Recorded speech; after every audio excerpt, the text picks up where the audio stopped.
السلام عليكم ورحمة الله وبركاته. أهلا بكم في فيديو جديد في قناة بتر، والنهاردة هنتكلم عن الدادا دودي. قبل ما نبدأ الفيلم عايز بس أشرح كام حاجة. أولا معلش علشان ما نزلتش الفترة اللي فاتت، أو باختصار لأسباب كتيرة جدا. أولها الكلية، كان عندي كلية ولسه ما خلصتهاش تقريبا يعني، بس نعتبر إن أنا بيت فاضي وشغل ومشاغل كتيرة جدا. أحب أعتذر لكم على الفترة الطويلة دي. الناس محدش بيتفرج، بس يلا وأنا بس لو حد بيتفرج اعتذر لك على الابلودز القليله جدا الفتره اللي فاتت دي.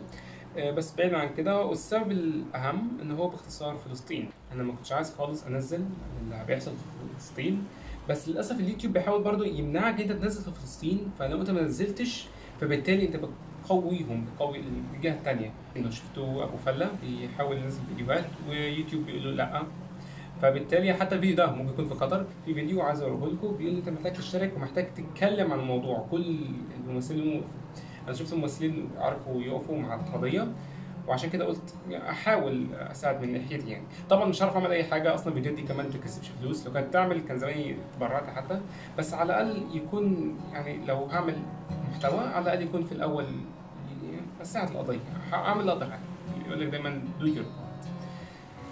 بس بعيد عن كده احنا هنتكلم النهارده عن الداتا دودي. صح، في 5000 واحد من صحابي كلهم بيقولوا لي نزل. انا نزلت منكم تقريبا. ده من الاسباب الكبيره جدا ان انا هنزل بسببها. انت عارف انت مين، وانت برضه عارف انت مين. انا نزلت منكم خلاص، هنزل اهو اول فيديو يعمل سيريز جديده. اتمنى ما تتفرجوش على كل الفيديوهات دي. شايفين كل الفيديوهات دي كلها ما حدش اتفرج عليها كده كده. يس اتمنى تستمتعوا بالفيديو ونبدا بالدادا دودي. الدادا دودي على رسم لكم رسمه كده. عندكم ابو صارم اللي امه مش موجوده، محتاج باختصار انه يعلم ولاده الادب، ومحتاج في نفس الوقت انه يشتغل. عياله ما بيسمعوش الكلام، فمحتاج ان هو يقول لهم اسمعوا الكلام، هجيب شغلي هنا اهو، هشتغل هنا اهو. عايزكم تسمعوا الكلام، عايزكم ما تروحوش حفله صاحبكم وتفضلوا قاعدين في البيت. فبيعملوا ايه؟ طبعا ما بيسمعوش الكلام، بينزلوا من البلكونه ويرموا بعض الهدايا. وطبعا بينزلوا ان هم يحطوا، عارفين انتوا غطيان ببعض، بيحطوا مع بعض كده عشان يعملوا حفل، عشان يعرفوا ينزلوا. هم انهم بينزلوا بيروحوا برضه حفله صاحبهم، عشان برضه فيلم طفولي لازم الاب يعرف، وبعدين يجري ورا الاطفال. وبيوم شغالين معاه ان هم يمسكوا الاطفال. طبعا بيحصل انه فاني وما بيعرفوش يمسكوهم، والعيال بيعملوا مشاكل وبيكسروا كام ضلع كام واحد. ده مش الدادا دودي، ده تشيبر باي ذا دازن.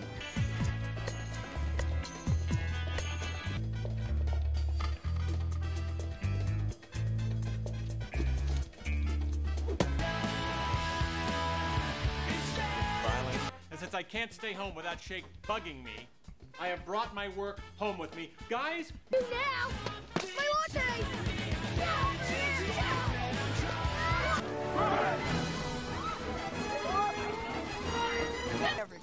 Your children are never playing with Dylan again.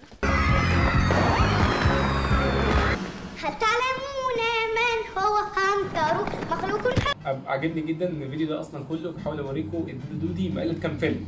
بس المثالين اللي انا جايبهم تشيبر باي ذا دازن ومثال تاني. مش اول مثالين اصلا، تشيبر باي ذا دازن مش اول نسخه، في نسخه قبلها سنه 1950. فبالتالي وات ذا فاك كل بلد بعضه. ومش كده بس، في 5000 مثال تانيين. استنوا شويه عليا، عندكم فيلم تاني شخص عايز يعمل نفسه شخص كبير شويه تخين شويه بحيث يعرف يخش بيت معين، يعرف يعمل المهمه بتاعته.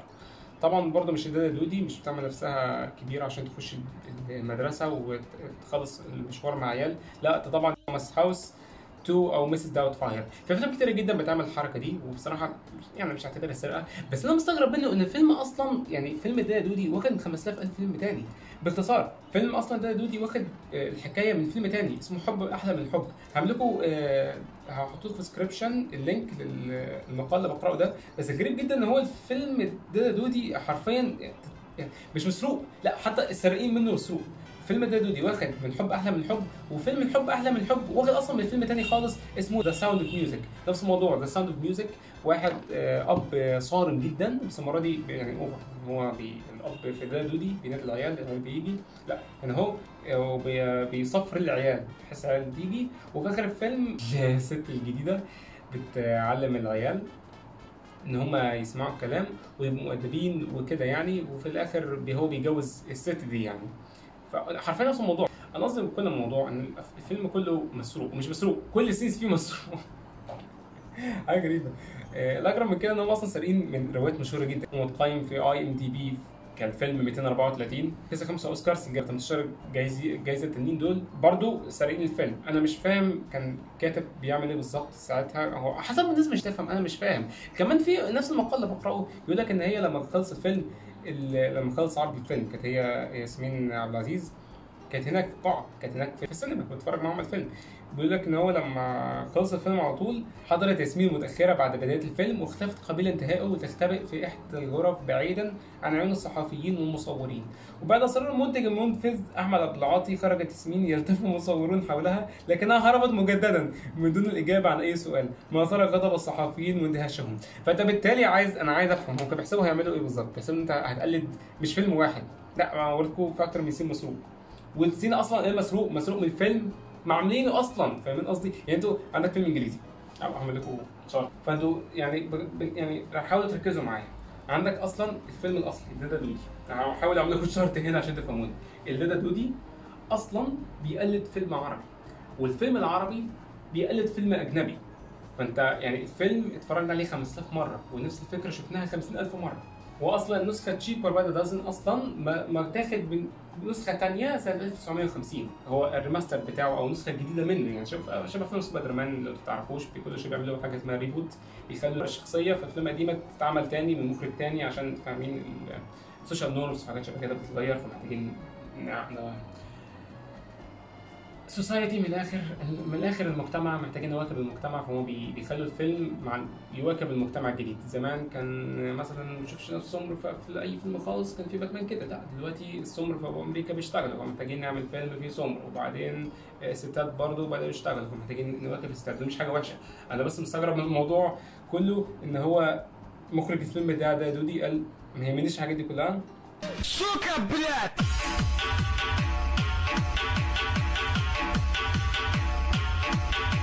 ياسمين عبد العزيز اصلا بتعمل ايه دلوقتي؟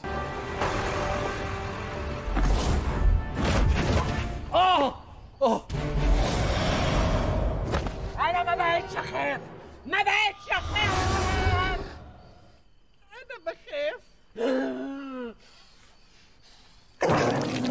ولا حاجه من الاخر. صح، قبل ما نتفرج على ده دول عايز اقول لكم حاجه سريعه جدا. يقول نقطه مهمه يعني ساعتها ان هو الاب محتاج يخلي باله من عياله. الفيلم حرفيا بيفشل في الموضوع ده، هعمل لكم طبعا لينك للمقال ده، بس انا مستغرب ان هو الفيلم كان عايز يعمل كده تقريبا بعدين فشل. واصلا كمان بيقول لك اصلا حكايه الفيلم كلها ان هم كانوا عايزين يعملوا دور بطوله لياسمين عبد العزيز، بس بعدها قالوا هنخليه كوميدي، وبعدين قال هنخليه كوميدي ايوه بس اطفال، وبعدين كانوا عايزين بنت ياسمين عبد العزيز، بس ياسمين عبد العزيز قالت لا مش هتعرف تمثل بحيث انها ابقى امها. غير كمان صاحبي بيقول لك ان هم بيمثلوا الفيلم العيال كانت بتضرب ياسمين عبد العزيز، في مقال تاني برضه هعمل لكم لينك ليه، علشان كانوا عيال صغيره والعيال الصغيره ما بيعرفوش يمثلوا، فبالتالي العيال الصغيره كانوا بجد بيضربوها وبتقول ان هي راحت المستشفى مرتين، الله اعلم ده حصل ولا لا. بس يعني حاجه غريبه ان هو فيلم شبه ده قدموا كل ده وفي الاخر برضو ما نجحش ما عملش اي حاجه، بس هو كويس ان الكل يعرفه. يعني انا على الاقل اتفرجت عليه وفاكر ان انا اتفرجت عليه 50000 مره، واول مره بصراحه عيطت فيه. حاجه اخيره برضو قبل ما اتفرج على الفيلم، بيقول لك ان الفيلم ده شبه فيلم تاني اسمه جيران السعد، انا مش متاكد ده حقيقي ولا لا. هنحط سمر على الباب وفي قوة الدولاب ونولع الصواريخ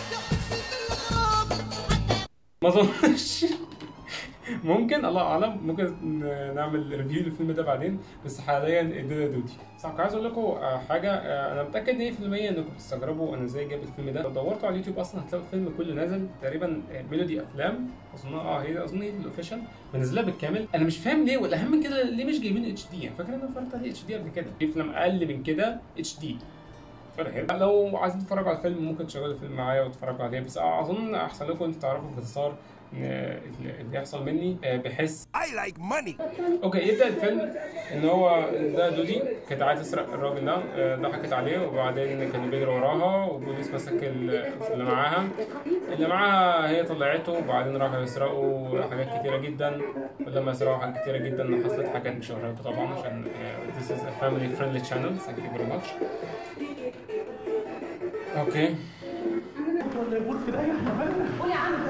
هم بيسرقوا الراجل، لاحظوا ان هو هيموت فدادا دودي انقذته. هي اسمها ايه في الفيلم؟ اسمها رضا صح. هم بيسرقوا، لاحظوا ان هي البتاع ده هيموت تقريبا من ما عندوش اي رزق خالص. المهم ان هي انقذته وبعدين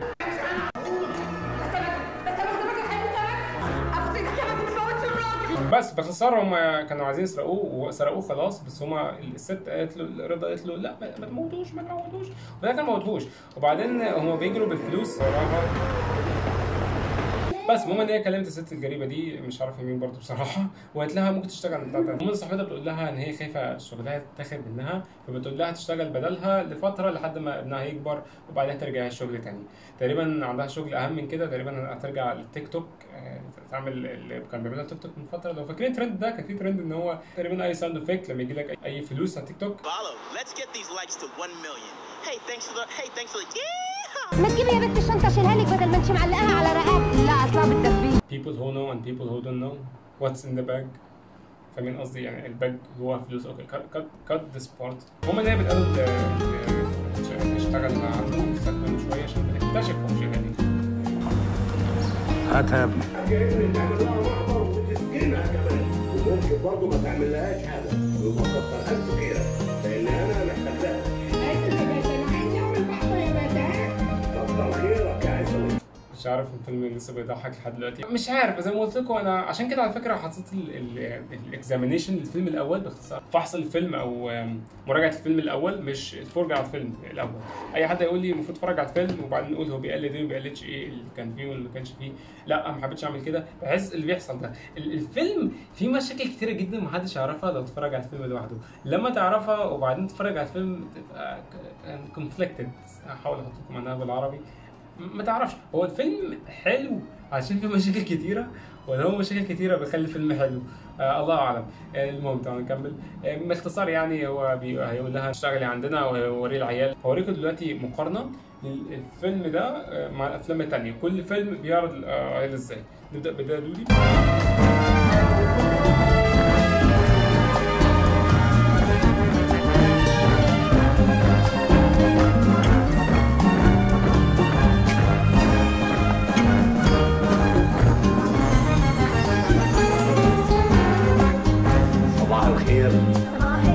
طبعا انتوا عارفين ان اسماء جابت بيت ولازم تفضل جنبه لحد ما يكبر شويه وتفطمه. عشان كده هي جابت لنا. انت اسمك ايه؟ ايه؟ رضا. اسمها رضا. انا عارف ان انتوا ولاد مؤدبين وبتسمعوا الكلام، ومتاكد ان رضا دي مش هتشتكي منكم ابدا. يلا رضا استلمي الاولاد. وانت يا دينا وبيشوف لها اي حاجه تلبسها من هدومك بدل دي انت نفسك. ورايا يا في ولد ناقص راح فين؟ اكتشفت تاني بعدين ان هما ولدين. المهم تعالوا اوريكم الفيلم تاني. ده فيلم احلى من الحب.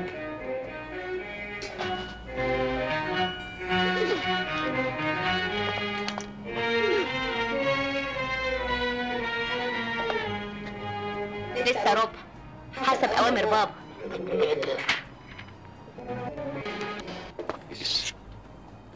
ملاحظ هما بيقلوا في العدد. يعني إدادة دودي عندها في 6 عيال على ما فاكر. عندكم تعالوا نعمل كده مع بعض. عندكم 1 2 3 4 5 واخوه الاخير اللي احنا مش هنشوفه بعدين. عندك فيلم احلى من الحب عندك 5. مش عارف جيران السعد فيه كام، فرقتش قوي. ساوند اوف ميوزك ده قصدي بالظبط ازاي الفيلم ده عنده جوده احسن بكتير. الفيلم ده سنه 1965 يب، وعنده جوده 1080. like what the hell.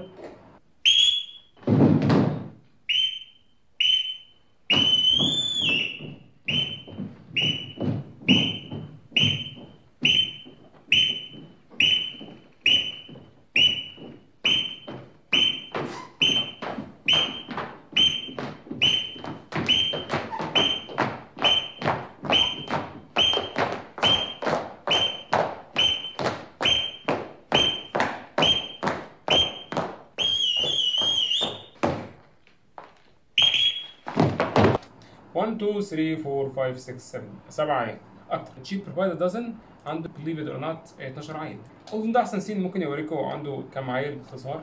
عنده 1 2 3 4 5 6 7 8 9 10 11 والاخيره مش موجوده. اصلا فكر كمان عنده كمان عيل، هو راح فين؟ في عيل كبير قوي هناك هو مستخبي في النص. اوكي واي نوت.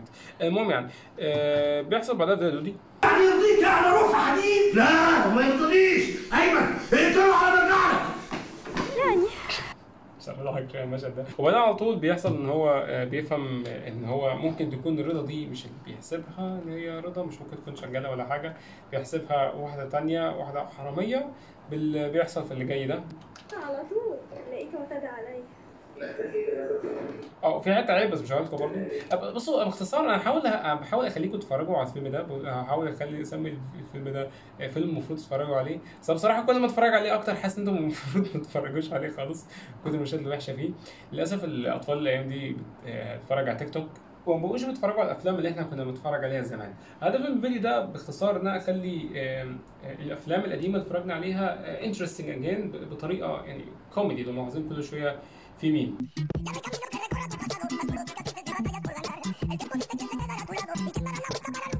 واخليه فاني. بس انا بصراحه كل ما اتفرج على الفيلم اكتر حاسس ان عايز اقول لكم عدوا الحته الجايه دي، بس انا لو هخليكم تعدوا كل الفيلم هتتفرجوا عليه بالتالي. فيعني بصوا زي ما انتم عايزين، انا بس اتمنى ان انتم ما تتفرجوش على حته لايف، تتفرجوا على الحته اللي بتضحك. انا اتمنى ان انتوا لو بتتفرجوا على الفيلم تتفرجوا عليه مع اهلكم. فيلم ده دودي اصلا بي جي كام بس، والعيال ما بيسمعوش الكلام ويتعاركوا شويه في المدرسه وما حصلش بيعملوا مشاكل. الولد ده مشكلته حرفيا في الحياه ان ابوه ما خلالوش ريزابل، ما عندوش ريز. المهم ان هما بيعملوا مشاكل. بس انا ممكن اخسر في الفيلم. بيعملوا مشاكل حته عين، بيعملوا مشاكل حته عين، بيعملوا مشاكل حته عين، بيعملوا مشاكل حته عين. مش فارق الحاجات دي، مش فارق تقريبا على تطلع الفيلم. انا بس انا اعرفه ان الولد ده عمل مشكله. هتقولي بابا؟ انا بفكر اقول له، بس برضه بقول في نفسي الواد رؤوف ده واد جدع، وما دام هو جدع وراجل يبقى مش هيخش معاكي في اي معارك بعد كده، يبقى انا كمان لازم اطلع جيركن مان. الحته اللي احنا كلنا مستنيينها. اوعدك ان هحاول اعمل النصيحه. الولد ده باختصار عمل مشكله ومحتاجين ياخدوا فلوس للناظر علشان عمل مشكله، والمشكله اصلا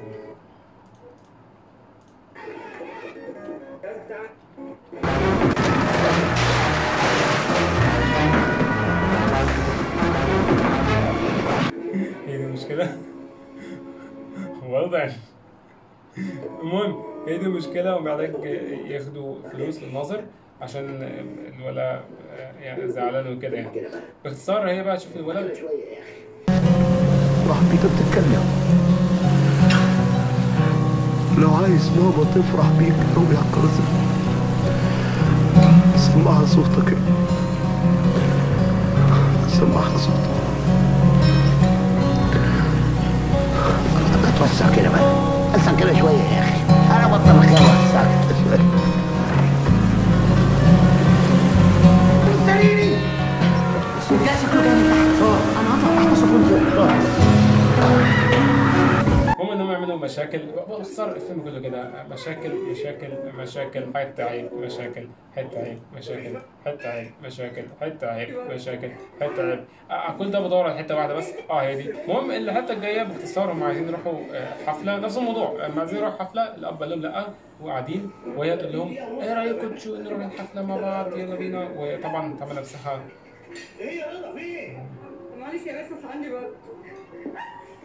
ده برد عشان لو حد شافها هيقبضوا عليها على طول. انتوا فايقين قوي. المهم مظبوط. دلوقتي دول هيقعدوا يلعبوا في خدودنا في حقهم معانا كمان. لا دول الاول هيطلبوا شاي وبعدين قهوه وبعدين عصير وبعدين حاجه ساقعه.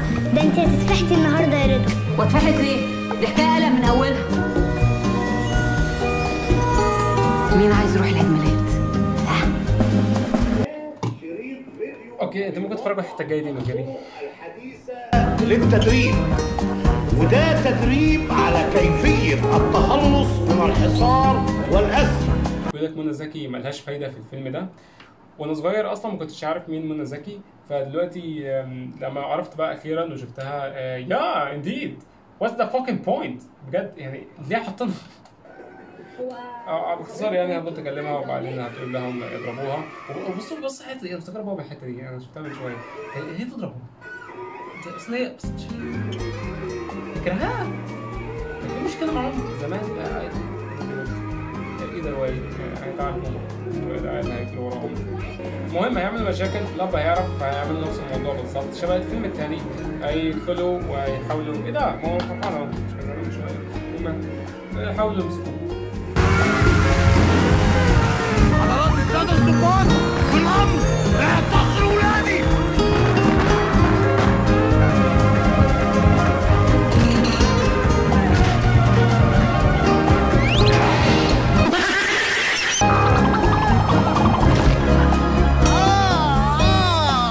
بالأصالة عن نفسي وبالنيابة عن أطفالي وأطفال الجيران أتقدم بعظيم أسفي واعتذاري لحضرات السادة الضباط، وهحاول أجيب لكم اعتذار رسمي من السيد وزير التربية والتعليم إلى السيد وزير الداخلية. That's actually funny. المهم يعني بعدها هي بتعرف أخيرا تاخد الفلوس تبقى فرحانة تكتشف إن هو الولد عمل مشكلة. بس إيه اللي حصل ولا هظبطك الدنيا وضاع العصابة جت.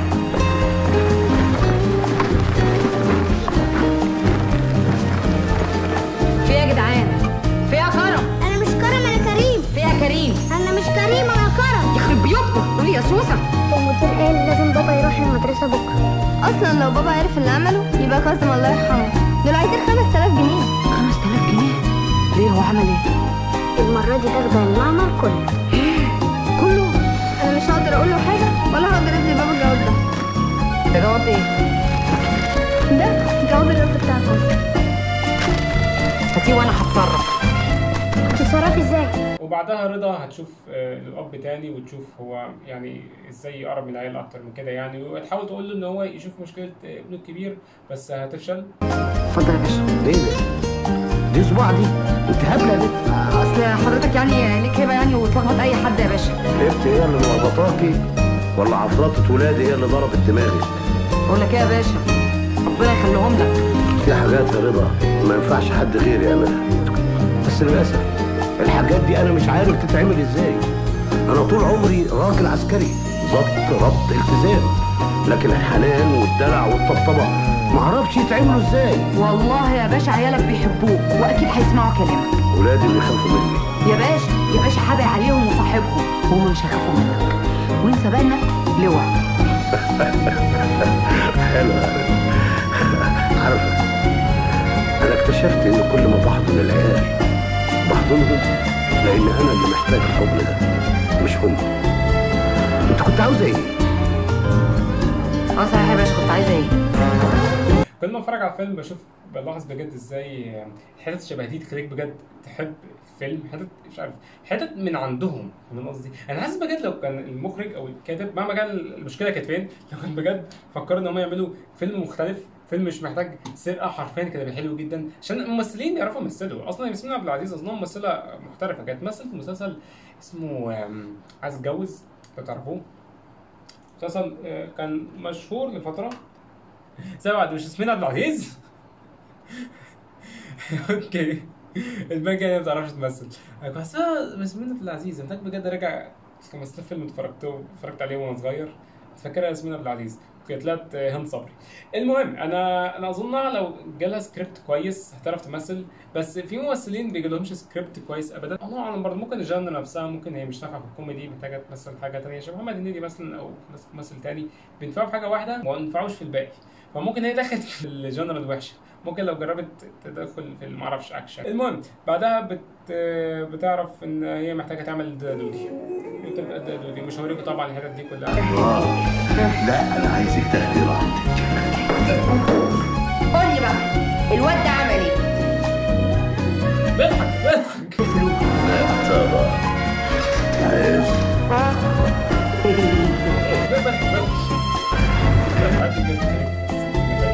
لحد ما حرفيا 20 ثانيه بالظبط. بعد 20 ثانيه بالظبط يبدا الحوار ده. لازم دودي ده لا عليك قوي. انا اقول لك يا دودي على طول. هتقولي لي ايه؟ يا دودي. اوكي. واحنا كمان.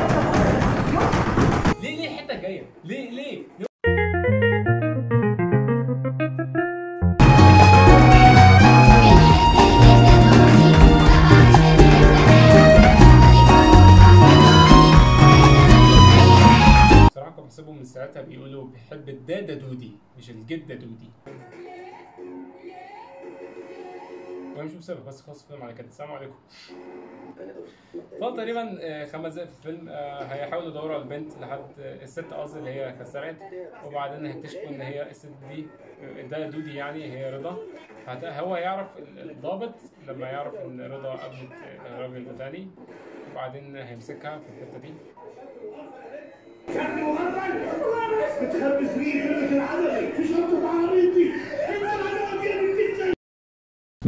بس رضا اتفق مع الضابط ان هو باختصار هيسلم له الراجل التاني.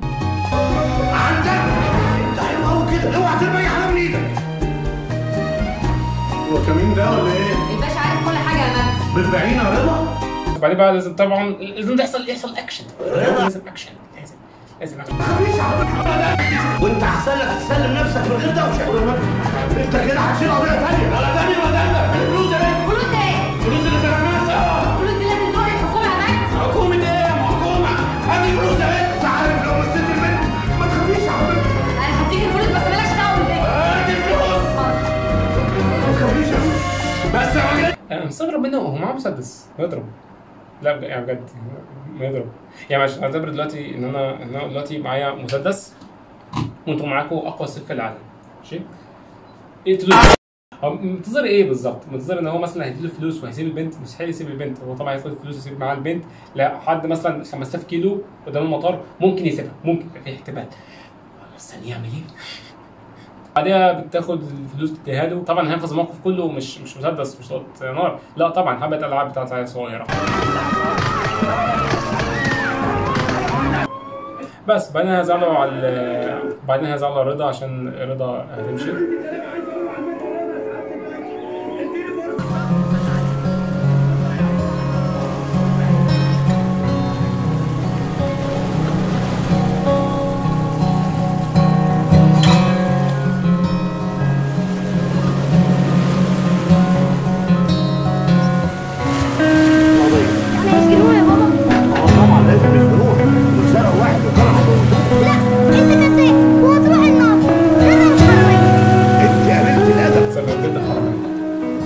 متربيه طول باباها كده. رضا غلطت وكان لازم تاخد جزاء. ويلا بقى بلاش دلع ماسك. قوموا كلوا. عنكم اكلتوا. يلا انت يا لوسي. وانا كمان مش عايزه. خرج يا بابا عشان خاطري. انتوا فاكرين الفيلم ده بتاع ابويا؟ خرج منه اللي على كيفي. كاظم تعالى يا حبيبي تعالى. انت اللي هتفتح نفسي على الاكل يا ابني. تعالى يا كظومه يا حبيبه بابا. صح يلا وانا ندهت لك عشان تبص لي. كل يلا. سألت قربت سايقة المخرج في السين بقيت والدي على وضوء ولكن المهم انت كل حاجه بتعمل فيها كده من ساعه ما ماما ماتت ومحدش مهتم بينا. رضا بس هي اللي وقفت معانا. تتكلم يا كاظم. انت بتتكلم يا ابني. بتتكلم يا كاظم. بتتكلم وحسن صوتك يا ابن الكلب. اعمل ايه؟ مش عارف ليه حاسس ان انا عملت الفيلم مني حرفيا يعني. كل اللي بعمله حاليا ان انا بدمر الفيلم وبعدين بتفرج عليه معاكم على اليوتيوب. وبعدين هو بيسدد فلوس الرضا دفعتها. متفهمين بصراحه. دول ال 5000 جنيه اللي ناقصين من الفلوس اللي انتوا ظبطتوها. انا عجبني قوي ان انتوا لو سمعتوا في زمارة عربيه جنيه اللي ناقصين من الفلوس اللي انتوا ظبطوها. لا يا فندم انا ما اقدرش اعمل كده لان الفلوس. بس كل شويه بيعدي عربيه من هنا بسمع صوتها بتضايق قوي. المهم وبعدها بيحصل على طول ان هو محتاجين بقى يشوفوا مين اللي سرق الراجل. فالراجل في اول الفيلم انا عارف عدى قطط كتير جدا من المثال اللي احنا جبناه. اخيرا بقى هنعرف الراجل ده فاكر الست رضا ولا 100,000 جنيه بالتمام والكمال وكل ورقه عليها الختم بتاعي. كمان احب اختم فلوسي قبل ما اشيلها. ممكن عشان كده بنلاقي فلوس كتير جدا مختوم عليها. بس ازاي؟ مش المفروض ده بيزنس بين الناس؟ اللي لاحظته في فلوس كتير جدا بتكون مكتوب عليها حاجات غريبه كده. ممكن هو ده السبب. الراجل ده هو السبب. كل الفلوس المصريه مكتوب عليها حاجات غريبه كده مهما كان.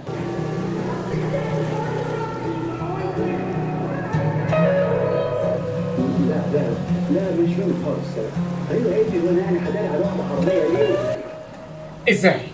اولا يعني هما اعترفت ماشي تمام. يعني ايه نقول هي اعترفت فهي لوحدها المفروض تقف قدامه يقول هي دي سرقتك ولا لا.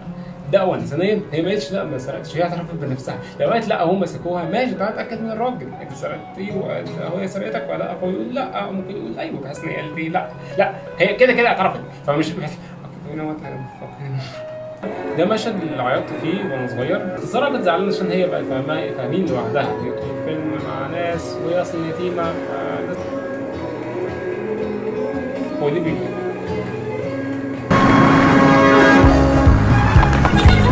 وحشينا قوي يا رضا. ايه ده؟ انت بتتكلم اهو؟ احنا مش محتاجين ده رضا. انا كان عندي 6 عيال، من هنا ورايح بقوا 7 عيال شياطين. بص كمان مين جاي يبارك لك. ده وصل المصايب من اول الفيلم.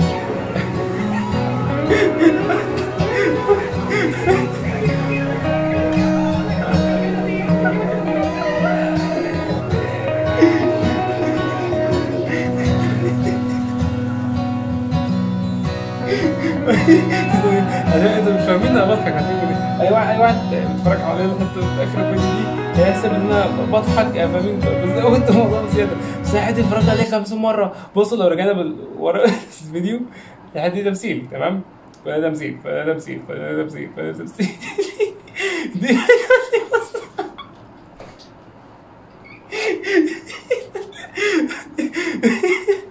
بدأ يوي قدام طارت رجله طارت دلوقتي تعال نبطل فيديو شوية. اوكي رجلي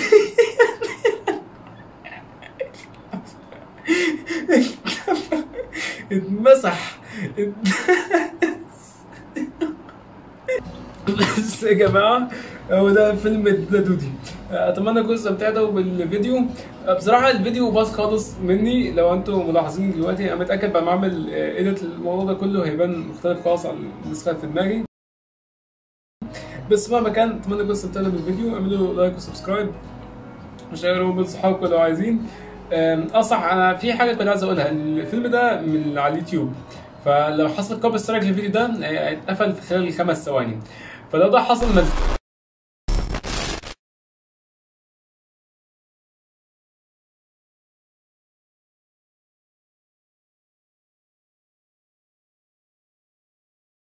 تعلمون من هو همطر